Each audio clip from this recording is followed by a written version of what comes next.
आपने railway amendment bill 2024 पर बोलने का अवसर दिया। माननीय रेलवे मिनिस्टर श्री अश्विनी वैष्णव जी द्वारा जो अमेंडमेंट बिल 2024 पेश किया है, मैं उसका समर्थन करने के लिए खड़ा हुआ। और समर्थन इसलिए क्योंकि इस बिल में अमेंडमेंट की वजह से इंडियन रेलवे बोर्ड एक्ट 1905 के प्रावधानों को मौजूदा रेलवे एक्ट 1989 में एकीकृत किया गया है, इसमें समाहित किया गया है, जिसके अंतर्गत अलग अलग सेक्शन को इसमें समाहित किया गया है, जिसके परिणाम स्वरूप रेलवे बोर्ड के कंपोजिशन, पावर्स, प्रोसीजर्स को सेक्शन 2A के अंतर्गत परिभाषित किया गया है, जिसके कारण रेलवे बोर्ड को और ऑटोनॉमी, इंडिपेंडेंस दी गई है और जिसके अंतर्गत रेलवे क्षेत्र में और ट्रांसपेरेंसी आएगी। मॉडर्न टेक्नोलॉजी के साथ साथ रेलवे का विस्तारीकरण व रेलवे कर्मचारियों व रेल में यात्रा करने वाले यात्रियों को भी इस अमेंडमेंट से लाभ होगा। उपाध्यक्ष महोदय, हमारे देश के यशस्वी प्रधानमंत्री आदरणीय मोदी जी ने 2047 तक इस देश को विकसित राष्ट्र बनाने का संकल्प लिया है और हम विकसित राष्ट्र की ओर लगातार आगे बढ़ भी रहे हैं। जिस तरह से माननीय प्रधानमंत्री जी ने इस देश को 2047 तक विकसित राष्ट्र बनाने का संकल्प लिया है, उसी तरह रेलवे मिनिस्टर ने भी 2030 तक रेलवे क्षेत्र को विकसित रेलवे बनाने का संकल्प लिया है। उपाध्यक्ष महोदय, मैं पहाड़ी राज्य छोटे से प्रदेश हिमाचल प्रदेश से आता हूं और आप कल्पना नहीं करेंगे कि 2014 से पहले जब भारत स्वतंत्र हुआ था तो 2 rail line, narrow gauge line, एक जोगिंदरनगर से पठानकोट और दूसरी कालका से शिमला, वो चलती थी। उसके अलावा कोई ट्रेन इस अंतराल में नहीं हमारे हिमाचल प्रदेश के लिए चली। लेकिन मैं तो आभार प्रकट करना चाहता हूँ आदरणीय मोदी जी का और तत्कालीन अटल सरकार जी कि जिन्होंने एक रेल जो नंगल डैम के नाम से फेमस थी, पंजाब के नंगल तक आती थी, लेकिन हमारा 15 किलोमीटर वहाँ से नंगल से ऊना क्षेत्र आता था, वहाँ तक भी कोई ट्रैक नहीं बना। लेकिन अटल जी और माननीय मोदी जी के प्रयासों से 2014 के बाद वहाँ पर ट्रैक भी बना और वहाँ से आज 13 ट्रेनें जो है वो अलग अलग क्षेत्रों के लिए जो है हिमाचल प्रदेश से देश भर के लिए जाती हैं। और हिमाचल वासियों का तो खुशी का ठिकाना नहीं रहा जब पूरे देश में 4 वंदे भारत ट्रेनें चली और उनमें से एक छोटे से प्रदेश हिमाचल प्रदेश के लिए मोदी सरकार ने चलाई। मैं उसके लिए भी मोदी जी का और रेलवे मिनिस्टर जी का बहुत बहुत आभार प्रकट करता हूँ। उपाध्यक्ष महोदय, 2014 से पहले जब नंगल डैम, अभी हमारे कुछ विपक्ष के मित्र कह रहे थे कि रेलवे में सुविधाएं नहीं हैं, बहुत बुरा, कोचेज ठीक नहीं है गरीबों के लिए। लेकिन मैं बताऊं, जब 1990 में जब हम नंगल डैम से दिल्ली के लिए आते थे, 14-15 घंटे उस ट्रेन में लगते थे और सुविधाओं के नाम पे तो मैं कुछ बोलना नहीं चाहता हूं।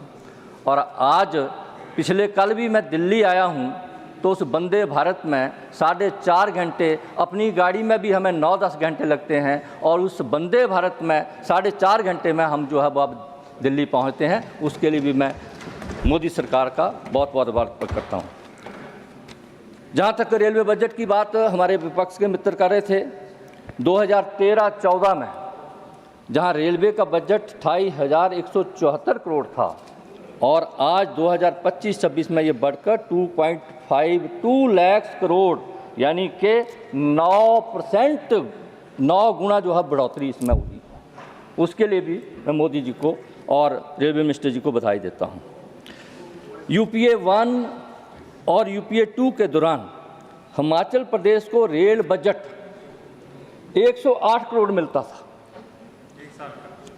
एक साल का, 108 करोड़ रुपया।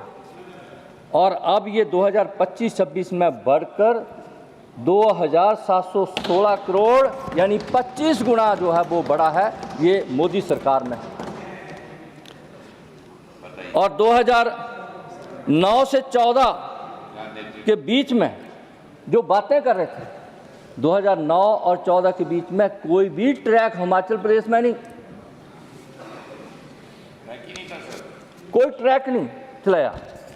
लेकिन मोदी सरकार के दौरान 16.5 किलोमीटर, जिसमें नंगल डैम की बात कर रहा था, वो ऊना के लिए मोदी सरकार ने 16.5 किलोमीटर, उसके बाद जो है ऊना से जो है दौलतपुर के लिए जो है वो आगे 20 किलोमीटर आगे जो है वो चलाया। उसके लिए भी मैं आभार प्रकट करना चाहता हूँ।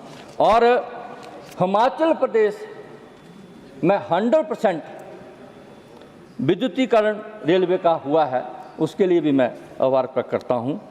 4 नई परियोजनाओं पर काम जारी है, 255 किलोमीटर नई परियोजनाओं पर काम जो है वो लगातार चला हुआ है। हमारे भानुपल्ली, बिलासपुर, लेह लाइन जो रक्षा के इसमें भी बहुत महत्वपूर्ण योगदान है, उसके ट्रैक पर भी बहुत जोरों से काम चला हुआ है। और उसके लिए अलग बजट 13,168 करोड़ का प्रावधान किया है, उसके लिए भी मैं रेलवे मिनिस्टर का बहुत बहुत आभार प्रकट करता हूँ। और जहाँ तक 1300 अमृत भारत स्टेशन पूरे देश भर में बन रहे हैं, 4 अमृत भारत स्टेशन हमारे हिमाचल प्रदेश में बन रहे हैं, उसके लिए रेलवे मिनिस्टर का मैं बहुत बहुत आभार प्रकट करता हूँ। मान्यवर, जहाँ यह बिल नए भारत के लिए रेलवे को सशक्त बनाता है, वहाँ दूसरी ओर रेलवे क्षेत्र के कामकाज व स्वतंत्रता को भी बढ़ाने का प्रयास करता है। यह विधेयक माननीय प्रधानमंत्री मोदी जी की रेलवे मॉडर्नाइजेशन की दिशा में एक और कदम है, जिसके अंतर्गत अमृत भारत स्टेशन योजना के अंतर्गत 1321 रेलवे स्टेशन का पुनर्विकास, रीडेवलपमेंट और रेलवे का 100% इलेक्ट्रिफिकेशन करने पर ध्यान केंद्रित किया गया है।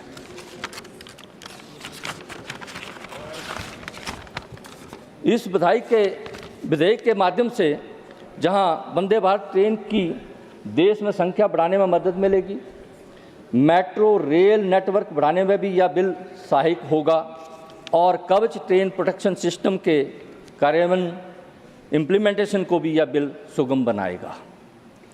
उपाध्यक्ष महोदय, यह बिल रेलवे बोर्ड को और सशक्त बनाना और हमारे प्रधानमंत्री आदरणीय मोदी जी की minimum government and maximum governance की ओर भी एक महत्वपूर्ण कदम है, जिसके अंतर्गत बोर्ड के कामकाज और निर्णय लेने की क्षमताओं में सुधार करना है।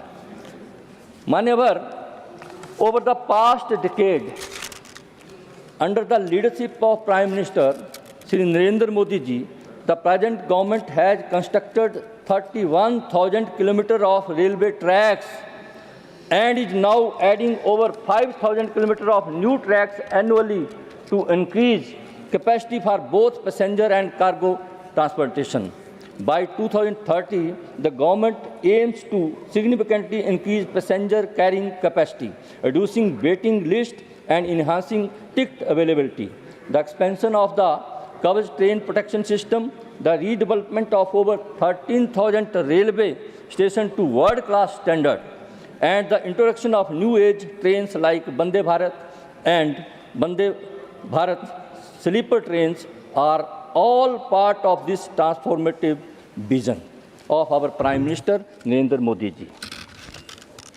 Sir, one of the most notable achievement has been the reduction of consequential train accident from the period from 2004 to 14 was 1,711, average 171 per annum, which has declined to 678 during the period 2014 to 2024, average 68 per annum.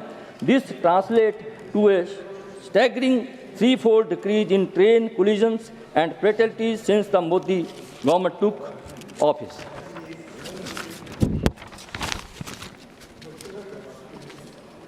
While the UPA reported over 2,453 deaths and 4,486 injured during its tenure, the Modi government has been this figure dropped to approximately 781 deaths and 1,543 injuries since 2014.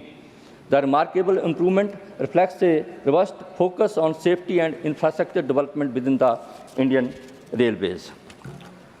मान्यवर, जहां हमारे देश में 2011 में 29.9% railway electrification हुआ, तो वहां आज 2024 में 93.83% जो है वो इलेक्ट्रिफिकेशन पूर्ण हुआ है। इसके लिए भी मैं रेलवे मंत्री को बहुत बहुत बधाई देता हूं। अगर इलेक्ट्रिफाइड रेल नेटवर्क की दूसरे देशों से तुलना की जाए तो रसिया में 54%, चाइना में 71.9%, यूके में 38% और भारत में 95% इलेक्ट्रिफिकेशन का कार्य जो है रेलवे क्षेत्र में पूर्ण हुआ है। इसके लिए भी मैं माननीय प्रधानमंत्री जी और रेलवे मिनिस्टर को बहुत बहुत बधाई देता हूं। मान्यवर, अंत में मैं ये कहना चाहता हूं कि रेलवे अमेंडमेंट बिल 2024 के माध्यम से देश में रेलवे के विस्तारीकरण को बल मिलेगा। रेल यात्रियों को मॉडर्न टेक्नोलॉजी से युक्त ट्रेन में ज़्यादा से ज़्यादा सुविधाएं मिलेंगी और रेलवे बोर्ड और रेल कर्मचारियों के कामकाज में दक्षता आएगी, एफिशिएंसी आएगी। इसलिए मैं इस अमेंडमेंट का पुनः समर्थन करते हुए अपनी वाणी को विराम देता हूं। बहुत बहुत धन्यवाद।